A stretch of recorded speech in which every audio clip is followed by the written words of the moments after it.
ഓം ഓം ശ്രീ സായിരാം. ഓം ശ്രീ സായിരാം. ഭഗവാന്റെ പാതാരവിന്ദങ്ങളിൽ സാഷ്ടാംഗം നമസ്കരിച്ചുകൊണ്ട് എല്ലാവർക്കും അന്തർശൗര്യജ്ഞത്തിന്റെ 373 ഭാഗത്തിലേക്ക് സ്വാഗതം. ഇന്ന് നമുക്ക് വേണ്ടി അനൗൺസ് ചെയ്യുന്നത് ശ്രീ ഡോക്ടർ സതീഷ് കുമാറാണ്.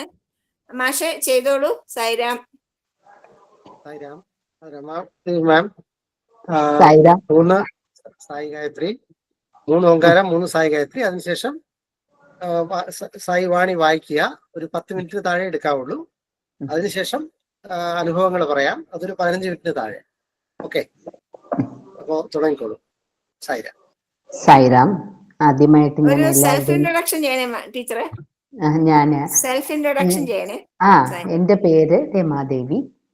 ഞാൻ വൈക്കം സമിതിയിലാണ്. വൈക്കം മഹാദേവ ക്ഷേത്രം എല്ലാവരും കേട്ടിട്ടുണ്ടല്ലോ, അതിനടുത്താണ് വീട്. വെച്ചൂരാണ് നേറ്റീവ് പ്ലേസ്.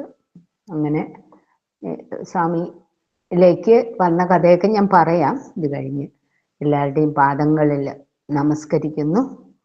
നമസ്കരിച്ചുകൊണ്ട് തുടങ്ങുന്നു.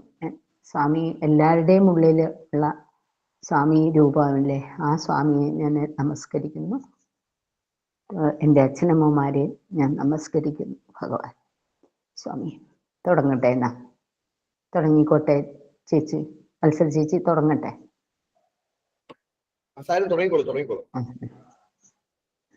ഓ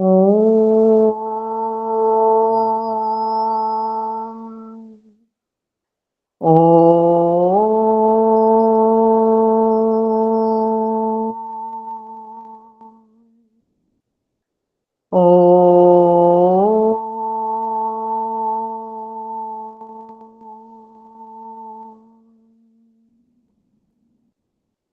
ഓം സായീശ്വരായ വിദ്മഹി സത്യദേവായ ധീമഹി തന്നഃ സർവ പ്രചോദയാത്. ഓം സായീശ്വരായ വിദ്മഹി സത്യദേവായ ധീമഹി തന്നഃ സർവ പ്രചോദയാത്. ഓം സായീശ്വരായ വിദ്മഹി സത്യദേവായ ധീമഹി തന്നഃ സർവ പ്രചോദയാത്.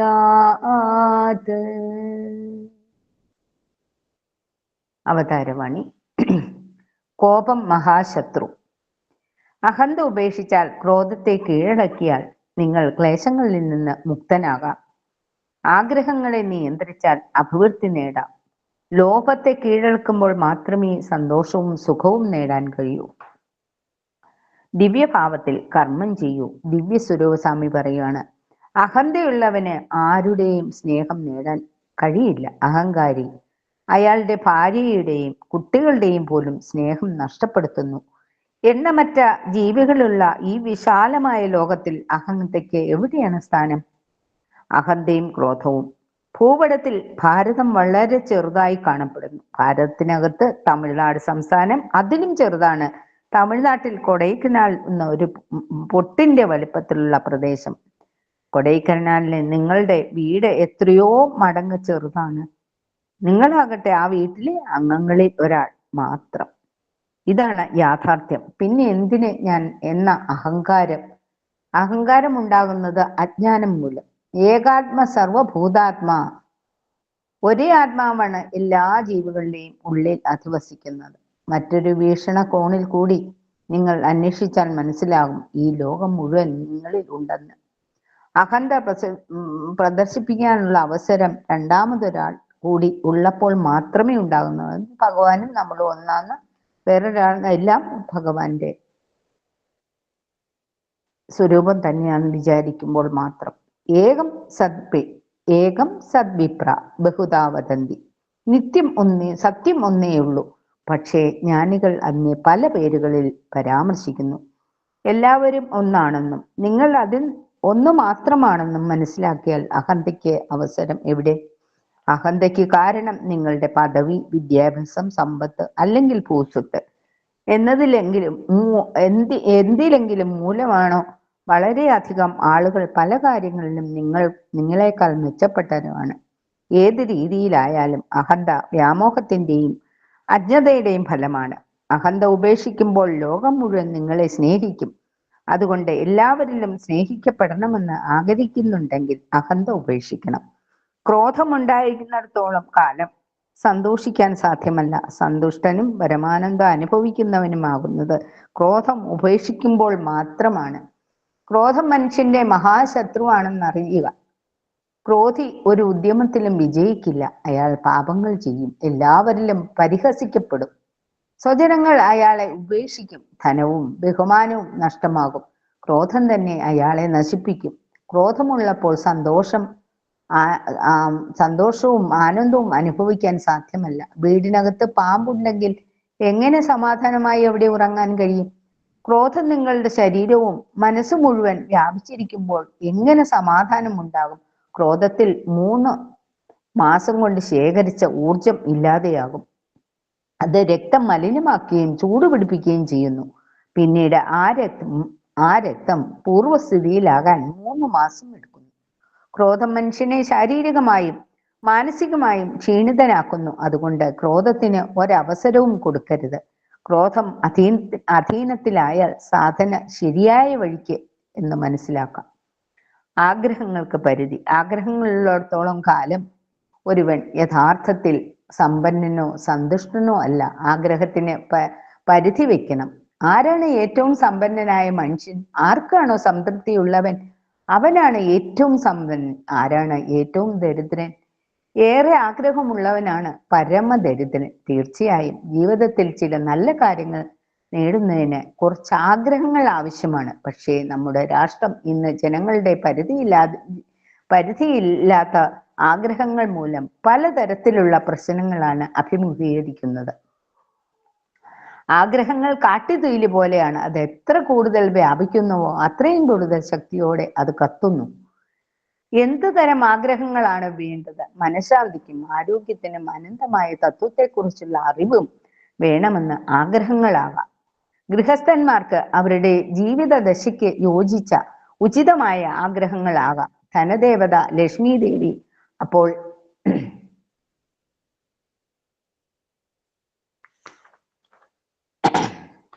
ഒരു കോള് വന്നതുകൊണ്ട്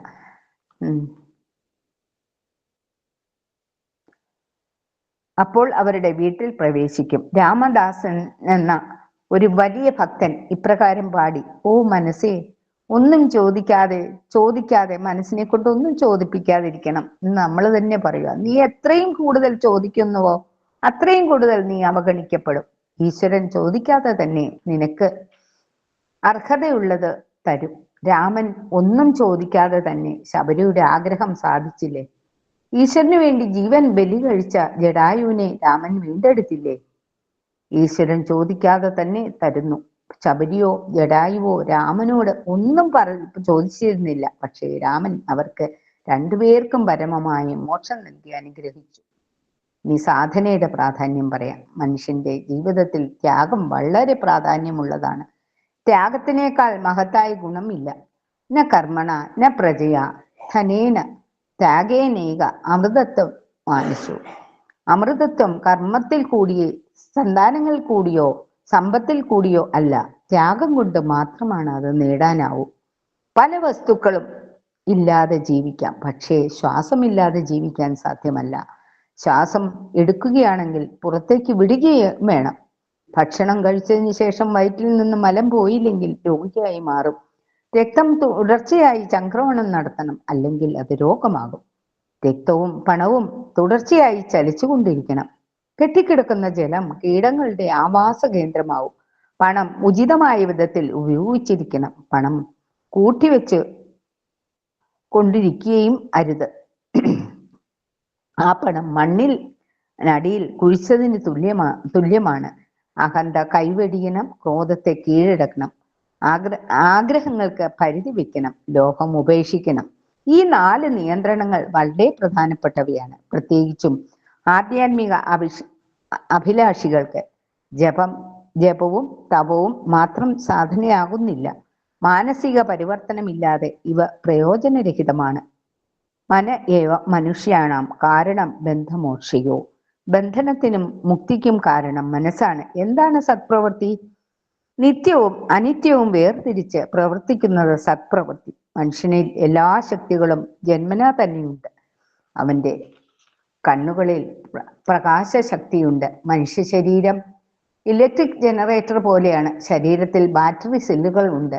മനുഷ്യന് വലിയ കാന്തിശക്തി നൽകിയിട്ടുണ്ട്. പക്ഷേ തൻ്റെ ശക്തികളെ തിരിച്ചറിയാൻ അവന് കഴിയുന്നില്ല. ആ ശക്തികളെ തിരിച്ചറിഞ്ഞാൽ അവൻ സ്വയം തിരിച്ചറിയും. സ്വയം അറിയാൻ കഴിഞ്ഞാൽ പരമാനന്ദം കൈവരും. നിങ്ങൾ മറ്റുള്ളവരോട് ചോദിക്കുന്നു, നിങ്ങൾ ആരാണ്? നിങ്ങൾ എവിടെ നിന്ന് വരുന്നു? അതിന് പകരം നിങ്ങൾ ആരാണെന്ന് അറിയാൻ ശ്രമിക്കുക. നിങ്ങൾ എവിടെ നിന്ന് വന്നു എന്നറിയാൻ ശ്രമിക്കുക. നിങ്ങളൊരു ഡോക്ടറാണ്, ബിസിനസ്സുകാരനാണ്, പ്രൊഫസറാണ് എന്നൊക്കെ വിചാരിക്കുന്നുവെങ്കിൽ അതല്ല നിങ്ങളെക്കുറിച്ചുള്ള യാഥാർത്ഥ്യം. അത് നിങ്ങളുടെ തൊഴിലാണ്, അല്ലാതെ നിങ്ങളുടെ യാഥാർത്ഥ്യമല്ല. നിങ്ങൾ പറയുന്നു ഞാൻ ഭാരതീയനാണ്, അത് നിങ്ങളുടെ ദേശീയതയാണ്, അല്ലാതെ നിങ്ങളുടെ യാഥാർത്ഥ്യമല്ല. ഈ വിശേഷണ പദങ്ങളെല്ലാം ബാഹ്യമായ കാര്യങ്ങളെക്കുറിച്ച് പറയുന്നു. ആരെങ്കിലും നിങ്ങൾ ആരാണ് എന്ന് ചോദിച്ചാൽ നിങ്ങൾ മറുപടി കൊടുക്കണം, ഞാൻ ആത്മാവാണ്. മനുഷ്യൻ പല വിധത്തിലുള്ള പുണ്യഗ്രന്ഥങ്ങൾ വായിക്കുന്നു, സ്വയം അറിയുന്നു, അതിനുവേണ്ടി മഹത്തുക്കളുമായി ഇടപഴകുന്നു. പക്ഷേ എന്ത് പ്രയോജനം കിട്ടി? ആധ്യാത്മിക പുരോഗതി ഉണ്ടായിട്ടുണ്ടോ? നിങ്ങൾ രാമായണവും ഭാഗവതവും വായിക്കുന്നുണ്ടാവും, പക്ഷേ നിരന്തരമായ അനുഷ്ഠാനമില്ലാതെ ഒന്നും നേടാനാവില്ല. വായിക്കുന്നതിൻ്റെയും ശ്രവിക്കുന്നതിൻ്റെയും ഒരംശമെങ്കിലും ജീവിതത്തിൽ പ്രാവർത്തികമാക്കണം. അന്ധകാരം വെളിച്ചത്തിന്റെ സന്ദേശം കൊണ്ട് ഇല്ലാതാകുമോ? മരുന്നിന്റെ ശക്തിയെക്കുറിച്ച് കേട്ടാൽ മാത്രം രോഗം മാറുമോ? സാമ്പത്തിക ശാസ്ത്രം കേട്ടാൽ ദാരിദ്ര്യം പോകുമോ? സ്വാദിഷ്ടമായ വിഭവങ്ങളുടെ പേരുകൾ ആവർത്തിച്ചാൽ വിശപ്പ് മാറുമോ? ഇല്ല. അറിവ് ജീവിതത്തിൽ പ്രായോഗികമാക്കുമ്പോൾ മാത്രമേ പരമാനന്ദം ലഭിക്കൂ. നിങ്ങളും ദൈവവും വേറിട്ട അല്ല, അത് ഒരിക്കലും കരുതരുത്. എപ്പോഴും ചിന്തിക്കുക, ദൈവം എന്നോടൊപ്പമുണ്ട്, അവൻ എൻ്റെ ഉള്ളിലുണ്ട്, അവൻ എൻ്റെ ചുറ്റിനുമുണ്ട്. ടീച്ചറെ ഒന്ന് നിർത്താം, 12 മിനിറ്റ് ആയി. നിർത്താം. മുഴുവൻ വായിക്കണ്ട, ഒരു സെന്റൻസ് കൂടെ വായിച്ചു നിർത്തിക്കോളാം. ഏകത്വം സാക്ഷാത്കാരം ആദ്യപടി ആത്മവിശ്വാസം ഈ ആത്മവിശ്വാസമാണ് വളർത്തേണ്ടത്. അത് ആത്മവിശ്വാസം വരുമ്പോൾ സ്നേഹം അതിൽ കൂടി ഉണ്ടാകും, അതിൽ കൂടി സമാധാനം വരും, സത്യം വരും, ദൈവം അന്നേരം ഉണ്ടാകും. സത്യത്തിൽ ഉറച്ചു നിൽക്കും, ദൈവം ഉണ്ടാകും. ദൈവം ഉണ്ടെങ്കിൽ അതിൽ ആനന്ദം കണ്ടെത്തും. ഈ വാണി ഭഗവാന്റെ പാദത്തിൽ ഞാൻ സമർപ്പിക്കുന്നു. സായിരാം. ഇനി എൻ്റെ അനുഭവങ്ങളാണ് ഇനി പറയാനുള്ളത്. അല്ലേ ടീച്ചർ? അല്ലേ ചേച്ചി? വത്സല ചേച്ചി, ഇനി നമ്മുടെ അനുഭവം പറയണം അല്ലേ? ലളിത വീഡിയോ ഓഫ് ആക്കൂ.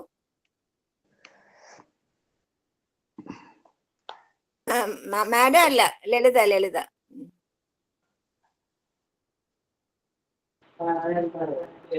നിങ്ങളുടെ അനുഭവം പറഞ്ഞോളൂ. ആദ്യമായി ഭഗവാന്റെ പാദത്തിൽ പ്രണാമം. ഞാൻ ആദ്യമായി ഭഗവാന്റെ ലീലകൾ കേൾക്കുന്നത് ആലപ്പുഴയിൽ നിന്നാണ്. ഞങ്ങളുടെ ഒരു വല്യച്ഛനുണ്ടായിരുന്നു ആലപ്പുഴയില്. അവിടെ കോടതിയിൽ ജോലിയായിരുന്നു. വല്യച്ഛൻ ഒരു ഫോട്ടോ കൊണ്ടു തരികയും അച്ഛനോട് ബാബയുടെ ചമത്കാരത്തെ പറ്റി വർണ്ണിക്കുകയും, അപ്പൊ അച്ഛൻ വിചാരിച്ചു ഭയങ്കര ഒന്നും കൂടെ പൊങ്ങിയിരിക്കാമോ? മുഖം കംപ്ലീറ്റ് ആയിട്ട് മറയുന്നു. കുറച്ചും കൂടെ ഇങ്ങനെ ഇരിക്കണം. ഇപ്പോഴോ? കുറച്ചും കൂടെ. അതെന്താ അങ്ങനെ ആടി? ശരി, ഇപ്പൊ ശരി. ഞാൻ കയ്യിലാ പിടിച്ചേക്കണേ, അതാ. ഇപ്പൊ കാണാമോ? ഇപ്പൊ ശരിയായി. ഇതുപോലെ ഇരിക്കണം.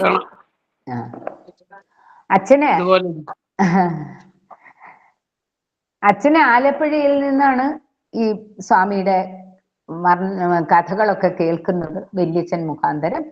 അങ്ങനെ വീട്ടില് ഭഗവാന്റെ ഒരു ഫോട്ടോ വല്യച്ഛൻ കൊടുത്തു, അത് കൊണ്ടുവന്നു. അത് കഴിഞ്ഞ് അതിന് ഭഗവാനെ കുറിച്ചൊക്കെ സംസാരിക്കാൻ തുടങ്ങി. അപ്പം പിന്നെ ഭജനയാണ് അവിടെ മുഖ്യം. ഇപ്പോഴത്തെ പോലെ സേവനത്തിനേക്കാൾ കൂടുതൽ ഭജനയായിരുന്നു. പിന്നെ അന്നേരം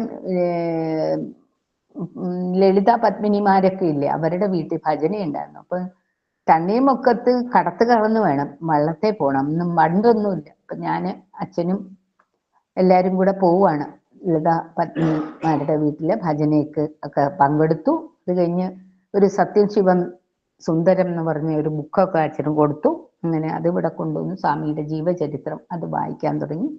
വായിച്ചു കഴിഞ്ഞപ്പം അച്ഛൻ്റെ അനിയൻ കാനറ ബാങ്കിലായിരുന്നു. അച്ഛൻ്റെ അനിയനോട് പറഞ്ഞു, പിന്നെ നമുക്ക് സ്വാമിയെ കുറിച്ച് ഇങ്ങനെയുള്ള വിവരം ഒക്കെ കിട്ടിയിട്ടുണ്ട്, നമുക്കൊന്ന് പുട്ടപർത്തിക്കൊക്കെ പോകണം എന്നൊക്കെ പറഞ്ഞെങ്കിലും സ്വാമി 66 സ്വാമി അവിടെ തൃപ്പൂണിത്തുറയില് സാറാമ്മ സാറിന്റെ വീട്ടിൽ വന്നു.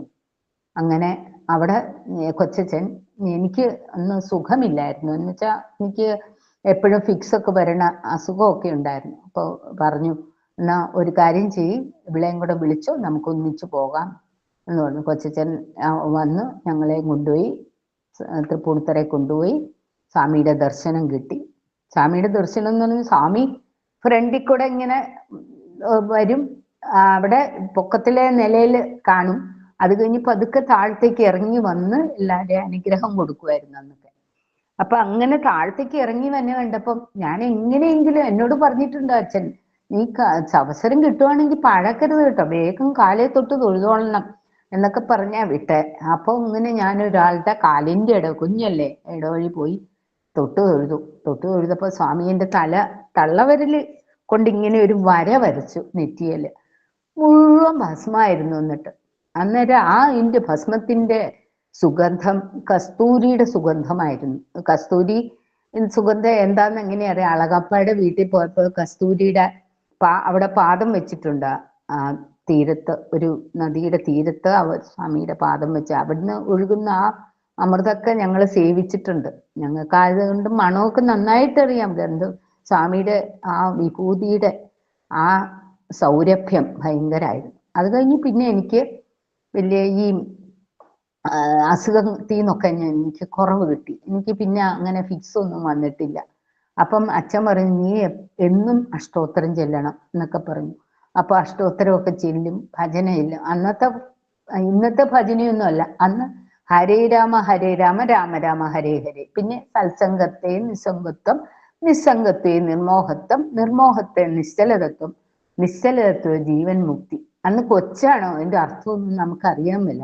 എന്നാലും തത്തമ്മയെ പൂച്ച എന്ന് പറഞ്ഞ പോലെ ഞങ്ങള് അതൊക്കെ ചെല്ലുമായിരുന്നു. ഭജന ചെല്ലും, ഒരു മടിയില്ല ഭജനയൊക്കെ ചെല്ലാൻ. കൊച്ചാണെങ്കിലും ഞങ്ങൾക്ക് ഒന്നും ഒരു സങ്കോചമൊന്നുമില്ല ഭജന ചെല്ലാനും ഒന്നും. അത് കഴിഞ്ഞ് ഞാൻ മാല കെട്ടി ദിവസം സ്വാമിക്കിടും. അങ്ങനെയായി. അപ്പൊ എനിക്ക് 8 വയസ്സേ ഉള്ളൂ എന്ന് ഓർക്കണം. അപ്പൊ ടീച്ചേഴ്സൊക്കെ എനിക്ക് സ്കൂളില് പാടും ഡാൻസും ഒക്കെ കളിക്കുന്നതുകൊണ്ട് എല്ലാവർക്കും ഇഷ്ടമാണ്. അപ്പൊ എന്നോട് പറഞ്ഞു, ഒരു പാട്ട് പാടാൻ പറഞ്ഞു. ഞാൻ അച്ഛനോട് വന്ന് പറഞ്ഞു, അച്ഛാ ടീച്ചർ ഇങ്ങനെ എന്നോട് പാട്ട് പാടാൻ പറഞ്ഞിട്ടുണ്ട് സ്കൂളില്, എന്ത് പാടണമെന്നൊന്നും എനിക്കറിയാൻ പറ്റില്ല. അപ്പൊ നീ വാഹിഗുരു പാടിക്കോളാം. വാഹിഗുരു വാഹിഗുരു വാഹിഗുരു ജീവൻ. ഞാനങ്ങ് പാടി. എല്ലാരും ഭയങ്കര കളിയാക്കലും ചിരിയൊക്കെ. പക്ഷെ എന്നിട്ട് ഞാൻ നിർത്തിയില്ല, അത് മുഴുവൻ ചൊല്ലി. അത് കഴിഞ്ഞ് ഇപ്പൊ ടീച്ചർ പറഞ്ഞു, എന്തായാലും കളിയാക്കിയിട്ടും നിർത്തിയില്ല, അങ്ങനെ വേണം എന്നൊക്കെ പറഞ്ഞ് ടീച്ചർ സന്തോഷിച്ചു. ടീച്ചർ ഈ കന്യാസ്ത്രീകളാണ് വീട്ടിൽ വരുന്നത്. അച്ഛൻ വൈദ്യനായിരുന്നു, എൻ്റെ ആയുർവേദ വൈദ്യനായിരുന്നു. അപ്പം ടീച്ചേഴ്സൊക്കെ വീട്ടിൽ വരും അച്ഛനെ കാണാൻ. അപ്പൊ അച്ഛൻ സ്വാമിയുടെ വിവരമൊക്കെ പറയും. അച്ഛൻ ഞങ്ങൾക്ക് യേശു ക്രിസ്തുവിനെയും വിശ്വാസം ഉണ്ടെന്നൊക്കെ പറഞ്ഞ് അവർക്ക് വിഭൂതി വരെ കൊടുത്തിട്ടുണ്ട്. അങ്ങനെ അവര് പറയും സ്വാമിയുടെ കാര്യങ്ങളൊക്കെ. അങ്ങനെ ഇവര് അച്ഛനും ഒക്കെ ചർച്ച ചെയ്യും. അങ്ങനെ ഇരിക്കുമ്പോൾ പുട്ടപർത്തിക്ക് പോകാനൊരു അവസരം വന്നു. അങ്ങനെ പുട്ടപർത്തിക്ക് പോയി ഞങ്ങളെല്ലാവരും. അന്നൊക്കെ ടെന്റാണ്, റൂം പോലും ഇല്ല. എന്നിട്ട് അവിടെ സ്വാമിയുടെ ആദ്യം അച്ഛന് ഇന്റർവ്യൂ കിട്ടി. സ്വാമിയുടെ ആദ്യം സ്വാമി വിളിച്ചപ്പം അച്ഛന് ബോധം പോലും ഇല്ലായിരുന്നു എന്നാ പറഞ്ഞേ. എന്താണെന്ന് അറിയാൻ മേലാത്ത അവസ്ഥയായി. ഇപ്പൊ സന്തോഷം കൊണ്ടാണോ വെപ്രാളം കൊണ്ടോ. അത് കഴിഞ്ഞ് സ്വാമിയുടെ വിവരമൊക്കെ പറഞ്ഞു. അത് കഴിഞ്ഞ് പിന്നത്തെ പ്രാവശ്യം പോയപ്പം ഒരു ഓണ പ്രോഗ്രാമിന്റെ സമയത്താ പോണത്. ഞങ്ങളുടെ നാട്ടിൽ നിന്ന് ഒരു കഥകളി വാദ്യരുണ്ടായിരുന്നു. അത് അങ്ങേര് നന്നായിട്ട് പാടും, മിക്ക സഹോദരന്മാരെന്നാ പറയുന്നത്. അങ്ങേർക്ക് ഇവിടെ ഒരു പാട്ട് പാടണം. അന്ന് കോഴിക്കോടുകാരുടെ കഥകളിയാണ്. അപ്പൊ പാട്ട് പാടണമെന്ന് പറഞ്ഞപ്പം ഇവിടെ ഒന്നും അവസരം കിട്ടിയല്ല എന്ന് പറഞ്ഞ് ഇങ്ങനെ ഇരിക്കുമ്പോഴാണ് അപ്പം ഈ ഒരാള് വന്ന് പറയണം, നിങ്ങൾക്ക് കഥകളി പാട്ട് പാടണോ എന്ന് ചോദിച്ചു. അപ്പൊ അയ്യോ എനിക്ക് ഒരു കിരാതം പാടിയിരുന്നേ കൊള്ളായിരുന്നു. അപ്പൊ സ്വാമി തന്നെ തീരുമാനിച്ചു കിരാതാണ് അന്നത്തെ കളിയിൽ. കിരാതം പാടാൻ ആരെങ്കിലും അറിയാവുന്നവരുണ്ടോ? ഉടനെ ഈ തങ്കപ്പൻ നായരനെ ഞങ്ങള് വിളിക്കുന്ന ആ ചേട്ടനെ. ആ ചേട്ടൻ കിരാതം പാടാനായിട്ട് തയ്യാറായി. പിന്നെ സ്വാമി കിരാതം പാടി ഭയങ്കര കഥകളിയൊക്കെ ഭയങ്കര ഗംഭീരായിരുന്നു. അങ്ങനെ ആ കഥകളി കഴിഞ്ഞ് ആ ചേട്ടന് മുണ്ടും നേരിയതും കൊടുത്തു. അച്ഛന് ഇന്റർവ്യൂ കഴിഞ്ഞ് വിഭൂതിയും കൊടുത്തു. അങ്ങനെ അത് കഴിഞ്ഞ് ഞങ്ങൾ വീട്ടിൽ വന്നു. വീട്ടിൽ വന്ന് ആ ചേട്ടന്റെ വീട്ടില് ഈ കുണ്ടും നേരിയൊന്നും വെച്ചിരിക്കണം. അത് മുഴുവൻ കൂമ്പാര ഭസ്മ കൂമ്പാരമായിരുന്നു. അത് എടുക്കും തോറും പിന്നെയും പിന്നെയും ഭസ്മം വന്നുകൊണ്ടിരിക്കുക. അങ്ങനെ അത് കഴിഞ്ഞ് വീണ്ടും അച്ഛന് 3 പ്രാവശ്യം അച്ഛന് ഇന്റർവ്യൂ കിട്ടിയിട്ടുണ്ട്. പിന്നെ അച്ഛന് ഇന്റർവ്യൂവിന് പോയപ്പം അച്ഛന് ഒത്തിരി സേവനം ചെയ്യുന്ന കൂട്ടത്തിലായിരുന്നു. ഈ പാവപ്പെട്ടവർക്ക് ഒത്തിരി പെര കെട്ടിക്കൊടുക്കുക. അന്നൊക്കെ ഓലപ്പെരയാണല്ലോ, അതൊക്കെ കെട്ടിക്കൊടുക്കുക. അങ്ങനെ മരുന്നില്ലാത്തവർക്ക് മരുന്ന് കൊടുക്കുക. അങ്ങനെ അച്ഛന്റെ കാര്യം എനിക്ക് പറയാനുള്ളൂ. അച്ഛന്റെ അനുഗ്രഹം തന്നെയാണ് ഇപ്പൊ ഇതിൽ നിന്ന് വിടാതെ നിൽക്കുന്നത്. അങ്ങനെ ഓരോ കാര്യത്തിലും അച്ഛൻ വളരെ സാധുവായിരുന്നു. എന്നിട്ട് അച്ഛനോട് പറഞ്ഞു, നിന്റെ സേവനം എനിക്കിനി ജന്മയില്ല എന്ന് പറഞ്ഞു സ്വാമി. അത് കഴിഞ്ഞു വന്നു. ജന്മയില്ലെന്ന് പറഞ്ഞപ്പോ സാധാരണ അച്ഛന്റെ പ്രവൃത്തി കൊണ്ട് പറഞ്ഞു. അത് കഴിഞ്ഞ് 1 വർഷം കഴിഞ്ഞപ്പം അച്ഛൻ സ്വാമിയിൽ ലയിച്ചു. ഞങ്ങളുടെ കല്യാണമൊക്കെ കഴിഞ്ഞു ഒരു കൊല്ലം കഴിഞ്ഞപ്പോൾ സ്വാമിയിൽ ലയിച്ചു. അതിന്റെ ഇടയ്ക്ക് പറഞ്ഞോട്ടെ, നമ്മുടെ ആലപ്പുഴയിൽ നിന്ന് ഒരു പാട്ടിയമ്മ വരും. പാട്ടിയമ്മയാണ് ഭജന പഠിപ്പിക്കുന്നത്. ഞങ്ങളുടെ സ്കൂളില് ഞങ്ങളുടെ കൂട്ടത്തിലുള്ള റിലേറ്റീവ്സ് ഒക്കെ ഉണ്ടാവും. എല്ലാവരും കൂടെ 10-25 പേരുണ്ട് എല്ലാ ഭജനയ്ക്ക്. അവരുടെ മക്കളെല്ലാം കൂടെ ചേർന്ന 10-15 പിള്ളേരുണ്ട്. എൻ്റെ വീട്ടിലാണ് ഭജനയൊക്കെ ചെല്ലുന്നതും പഠിപ്പിക്കുന്നതും എല്ലാം. അപ്പം ഞന്നൊക്കെ സ്കൂൾ അടച്ച ഭയങ്കര ഉത്സവമായിരുന്നു. എന്നാ വെച്ചാൽ പാട്ടിയമ്മ വരും, പാട്ട് പാടാം, അങ്ങനെ പല കാര്യം. വേറെ ഒരു ചിന്തയില്ല ഞങ്ങൾക്ക്. ഈ അന്നത്തെ ഇതില് ഞങ്ങൾക്ക് എല്ലാം ഭജന പഠിക്കണം, പാട്ട് പാടണം, കോട്ടയം എറണാകുളത്തൊക്കെ പോകണം എന്നൊക്കെയുള്ള ഒരു ആഗ്രഹങ്ങളേ ഉള്ളൂ. ഞങ്ങൾക്ക് വേറെ ആഗ്രഹങ്ങളൊന്നുമില്ല. അങ്ങനെ അവിടെ ഹരിച്ചേട്ടനൊക്കെ വീട്ടിൽ വന്ന് ഭജന പാടിയിട്ടുണ്ട്. രാധാ മാമിന്റെ ഗുരു ഹരിദാസ് ജിയിലെ അങ്ങേരൊക്കെ എൻ്റെ വീട്ടിൽ വന്ന് ഭജനയൊക്കെ പാടി ഞങ്ങളെ ഭജനയും പഠിപ്പിച്ചിട്ടുണ്ട്. അന്ന് ബാല്യകാലം ഭയങ്കര സുന്ദരമായിരുന്നു. അത് പറയാതിരിക്കാൻ പറ്റിയില്ല. പിന്നെ അത് കഴിഞ്ഞ് അച്ഛൻ പോയി കഴിഞ്ഞ് പിന്നെ ഞങ്ങൾ ഓരോ സ്ഥലത്തായി. ഞങ്ങളുടെ ജീവിതം കല്യാണം കഴിഞ്ഞു. ഞങ്ങൾ ട്രാൻസ്ഫറായി. ചേട്ടൻ ബാങ്കിലാണ്. അപ്പൊ ഈ 3 കൊല്ലം കൂടുമ്പോൾ ട്രാൻസ്ഫർ വരും. അങ്ങനെ ഓരോ സ്ഥലത്തായി. അപ്പൊ ഞങ്ങള് കൽക്കട്ടയിലായിരുന്നു. അപ്പൊ ഞാനൊരു സ്വപ്നം കണ്ടു, സ്വാമി എന്നെ ഭജനയ്ക്ക് സെലക്ട് ചെയ്തു എന്നൊക്കെ പറഞ്ഞു പുട്ടപർത്തിയിൽ. അന്നേരം ഞാൻ ഓർത്തു, ഈശ്വര, ഞാൻ ഇവിടെ ഭജനയുള്ള സ്ഥലം വല്ലതും ഉണ്ടോ എന്നൊക്കെ ഓർത്ത് സങ്കടപ്പെട്ടു. എന്നിട്ട് പോണ വഴിക്ക് ഭജന കേട്ടു. പക്ഷെ എവിടെയാണെന്നും ഭാഷയെ അറിയാമല്ലോ, ഒന്നും അറിയാമല്ലോ.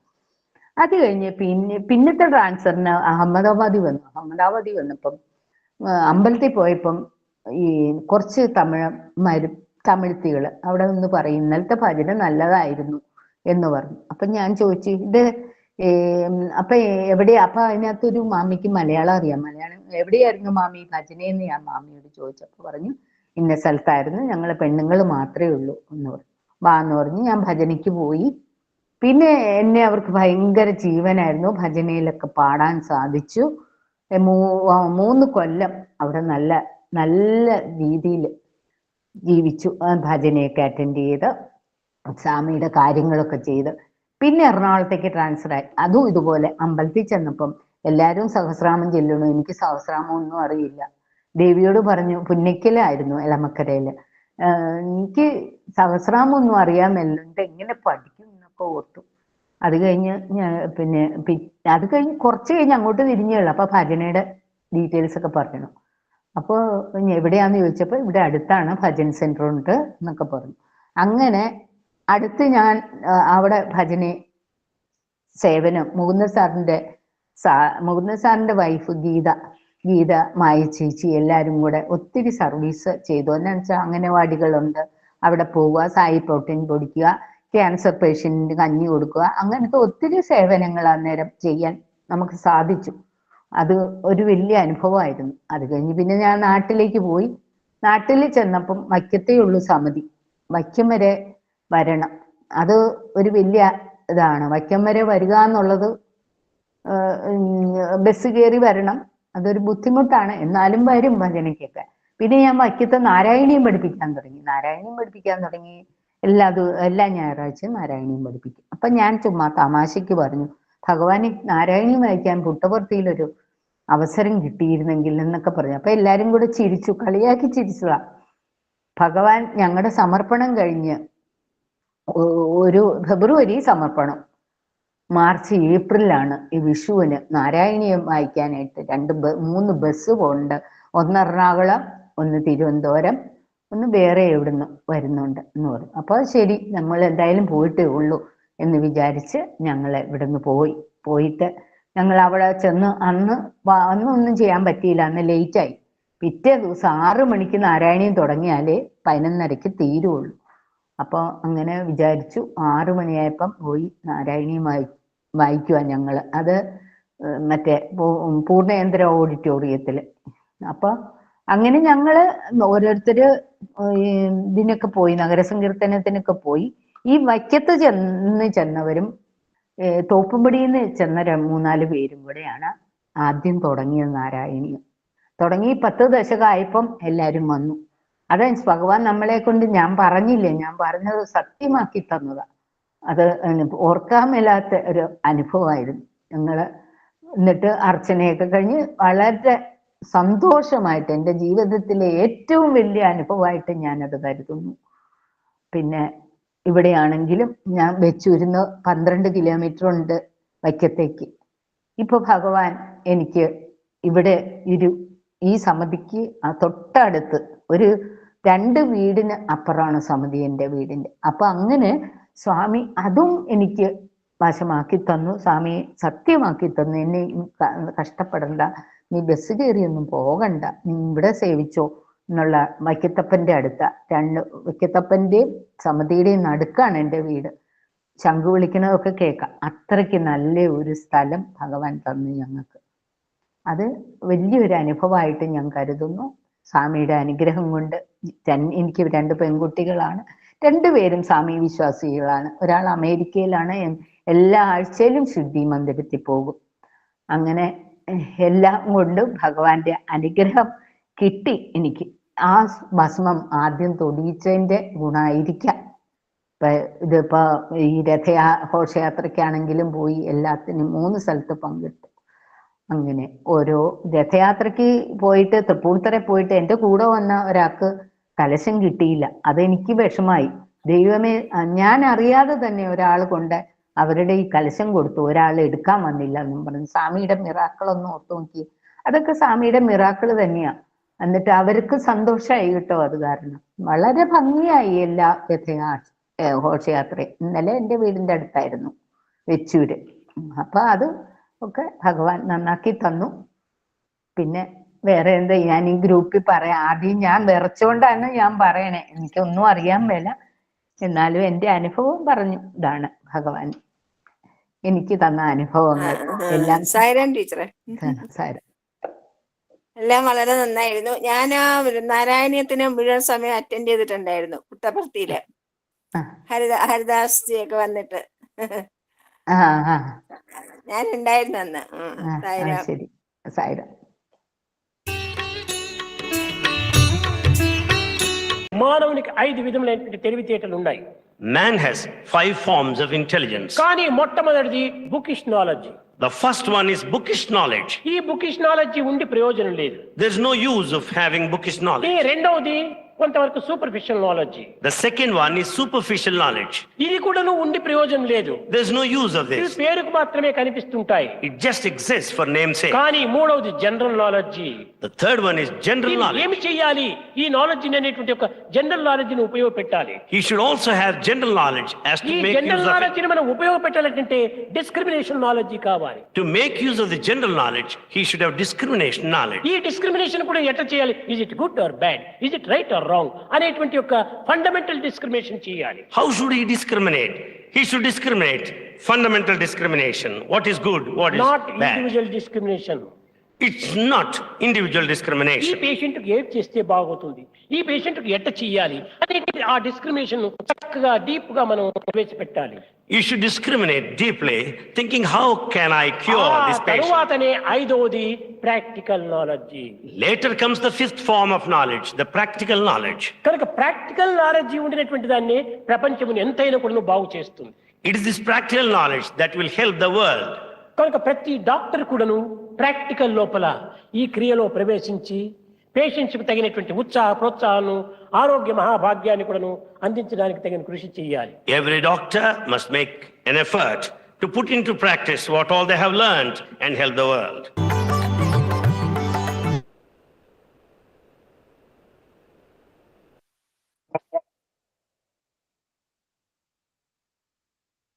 ഭജന പാടിപ്പോകും.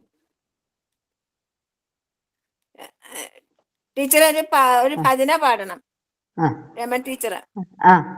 അനാഥ ബന്ധോ സായി പ്രഭോ അപരാധ ക്ഷമാ കരോ സായി പ്രഭു. അനാഥ ബന്ധോ സായി പ്രഭോ अपराध क्षमा करो साई प्रभो. जीव यात्र में साथ रहो, प्रेम भक्ति हमको दीजो. हृदय मंदिर से मत जाओ बाबा, मत जाओ. हृदय मंदिर से मत जाओ, चरणामृत सेवा दीजो प्रभो. चरणामृत सेवा दीजो प्रभु. सिंहासनेश्वरी साईश्वरी शिववाम भागे श्रीललिते. वंदे वंदे परमेश्वरी, वंदे वंदे जगदीश्वरी. साईराम. സായിരാം. സായിരാം. സായി ഉപമ നിയന്ത്രണ വിധേയമല്ലാത്തതും തെറ്റായ ദിശയിലേക്ക് തിരിയുന്നതുമായ മനസ്സാണ് എല്ലാ വൈഷമ്യങ്ങളുടെയും മൂലകാരണം. വെള്ളപ്പൊക്കം ഉണ്ടായ ഗോദാവരി നദി രണ്ട് തീരങ്ങളിലും നാശം വിതച്ചുകൊണ്ട് കുതിച്ചു പായുന്നത് പോലെയാണ് മനസ്സ്. വിവേകവും വൈരാഗ്യവുമാകുന്ന മണൽത്തിട്ടുകൾ കൊണ്ട് ഭ്രാന്തമായ ഈ പായലിനെ നിയന്ത്രിക്കേണ്ടതാണ്. അങ്ങനെ മനസ്സിനെ തൻ്റെ ലക്ഷ്യസ്ഥാനത്ത് ആയ ഈശ്വരനിലേക്ക് എത്തുവാനായിട്ട് നാം ശ്രമിക്കണം. അത് ഗോദാവരി നദിയെ എങ്ങനെയാണോ തടം കെട്ടി സമുദ്രത്തിലേക്ക് എത്തിക്കുവാൻ ശ്രമിക്കുന്നത് പോലെ നാം ചെയ്യുന്നത്, അതേപോലെ തന്നെയാണ് മനസ്സിനെ വിവേകവും വൈരാഗ്യവും കൊണ്ട് ഈശ്വരനാകുന്ന സമുദ്രത്തിലേക്ക് നയിക്കേണ്ടത്. ജയ സായിരാം. മാഷുണ്ടോ? സമസ്ത ലോകാ സുഖിനോ ഭവന്തു, സമസ്ത ലോകാ സുഖിനോ ഭവന്തു, സമസ്ത ലോകാ സുഖിനോ ഭവന്തു. ഓം ശാന്തി ശാന്തി ശാന്തി. ജയ ബോലോ ഭഗവാൻ ശ്രീ